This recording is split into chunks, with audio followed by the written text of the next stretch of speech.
السلام عليكم ورحمة الله. مرحبا بكم معايا من جديد. نتمنى يا ربي تكونوا بخير وعلى خير. قبل ما نبداو الفيديو ديالنا نصليو على رسول الله. اللهم صل وسلم وزيد وبارك على الحبيب المصطفى. الوصفه ديالنا اليوم الكسكسو الخماسي اللي كيجي اكثر من رائع، لذيذ وصحي مع واحد التعليكه خطيره. فبقاو معايا ان شاء الله مع المقادير وطريقه التحضير، فرجه ممتعه. هنا كما كتشوفوا معايا الكسكسو غادي نديره بالقديد. هذا القديد عندي ديال العام اللي فات، بقى زوين. كنديرو في الكونجيلاتور كيبقى مزيان. كنديرو يتسلق واحد السلقه خفيفه باش كيزول منه داك الكميه ديال الملح اللي كتكون مجهده، وكذلك العطريه كتنقص منه. غير كيطبخ هكذا شويه كنصفيه. كنديرو في الطنجره مع طريف ديال اللحم ديال الغنمي. كندير واحد البصله وحبه ديال الطماطم اللي مقطعه هكا طريفات. الملحه ما كنكثرش حيت واخا داك القديد سلقته كيبقى شاد الملوحه. كندير غير واحد المعلقه صغيره. كندير الخرق ومعرق وسكنجبير والبزار. كندير هنا ملي كنبغي نطيب شي حاجه فيها القديد اولا لحم الراس كندير شويه ديال التحميره. انا كندير واحد 3 ضروسه ديال الثومه بالقشره ديالهم، كيعطيو واحد المذاق زوين بزاف. راه ما كيجيش باين يعني المذاق ديال الثومه.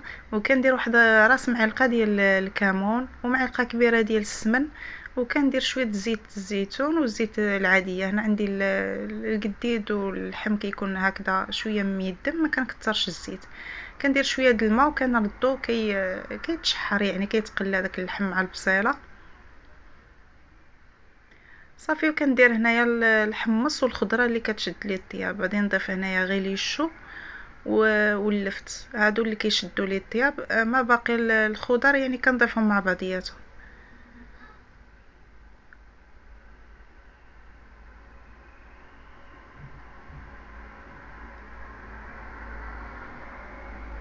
صافي. وكندير يعني المرق الكافي الذي يطيب فيه هذا اللحم والخضيره. كنسد عليه وندوزو باش نصاوبوا الكسكسو ديالنا. الكسكسو كما قلت لكم غادي ندير هذا الخماسي، كيكونوا فيه 5 ديال الانواع ديال الكسكسو. فيه الذره، فيه الشعير، فيه يعني القمح، وكذلك السميده والدقيق العادي.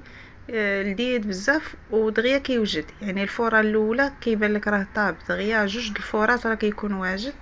صافي كندير له غير شويه د الماء، ما نكثرلوش الماء يعني غير القياس. وكنخليه هكذا شويه يشرب ديك الماء صافي. ونولي نحله هكذا بيديا ونديرو في الكسكاس يعني بطريقه عاديه.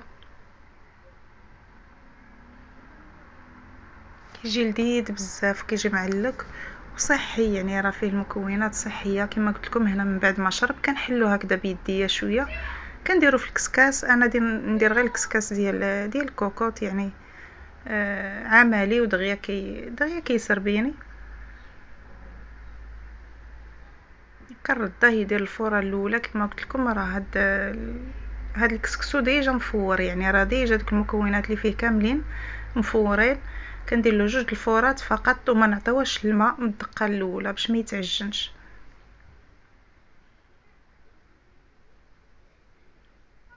صافي. هنا كنردو يتفور. كنحل الطنجره ديالي كنلقى يعني ديك الحيمه والخضره اللي درت في الاول طابت.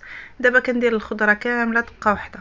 كنحاول نجمع كل نوع ديال الخضره هكذا في جهه باش كيبقى شاد، يعني شاد في راسو ما كيتفتتش من نبغي هكذا يعني نقدمهم في القصعه. صافي. وكنضيف لهم 2 حبات ديال المطيشه اللي حكيتهم وربيطه ديال القزبر ومعدنوس. وكنضيف شويه د العطريه باش هكا ديك القريعه والخضيره من الفوق ما تجيش باسله. شويه د البزار والخرقوم وشويه هذا المليحه. صافي. كنزيد نقدر الا كان خاصني شويه د الماء غادي نزيد نروي شويه باش يعني يبقى لي هكذا فين نبلل الكسكسو وكذلك فين الخضره طيب. وصافي. كندير مزيودات ديال الحار ضروري في الكسكسو. صافي. هنا من بعد راه الفوره الثانيه صافي راها وجدات. هنا كندير واحد الطريقه. هاد الكسكسو هكذا نزيد له شويه د الملحه ضروري. هو ديجا مالح يعني ما نكثروش الملحه. والبلول حتى هو راه فيه القديد يعني نردو البال. كندير شويه د الخرقوم وشويه ديال البزار باش كيجي داك الكسكسو لذيذ وكيجي اللون ديالو رائع. غير جربوا هاد الطريقه الا جاتكم يعني غريبه، غير جربوها راه كيجي اكثر من رائع، كيجي زوين بزاف. صافي. وكان نولي يعني هكذا ندير له شويه د الماء، غير شويه باش نحلو، ما يحتاجش يعني الماء بزاف، راه دابا وطاب دابا ويعني ولا رطب وصافي. هو هذاك في التفوار كتبقى كنخليه يشرب شويه وندير له ديك الفوره الاخرى اللي هي هذه دابا عليه، هذه نسقي صافي ونبقى الكسكسو ديالي يعني عادي، يعني كنسقيه بالطريقه العاديه.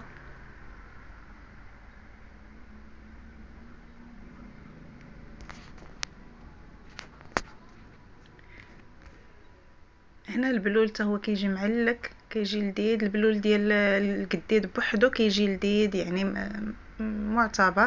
ان شاء الله من بعد غادي نشارك معكم طريقه يعني الباداز اللي هو الكسكسو ديال الذره، حتى هو شي حاجه اللي معتبره هنا كيديروه في الدكاله، شي حاجه زوينه بزاف وصحيه صافي. وكنقدموه هكذا بالصحه والراحه. وإلا وصلتوا حتى لهنا ما تنساوش اللايك والاشتراك الا باقيين مشتركينش، بارطاجيو مع الاهل والاحباب باش القناه ديالنا تكبر. كنضرب لكم ان شاء الله موعد مع فيديو قادم. دمتم في رعايه الله وحفظه، مع السلامه.